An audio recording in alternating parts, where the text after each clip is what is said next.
Clavicle under 60 seconds. Only long bone lying horizontally, no medullary cavity, first bone to ossify, last to fuse. Most commonly fractured bone in the body. It has two primary centers. It is subcutaneous throughout, also called as collarbone or beauty bone.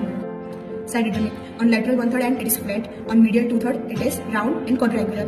The shaft is slightly curved. It is convex forward in the medial 2/3 and it is concave forward in the lateral 1/3. Lateral 1/3 end. It has two borders. Anterior, posterior. Anterior is concave, posterior is convex. Two surfaces, superior, inferior.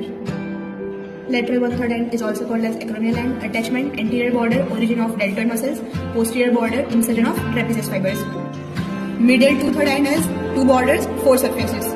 Anterior border, posterior border. Anterior surface, posterior surface, superior surface, inferior surface.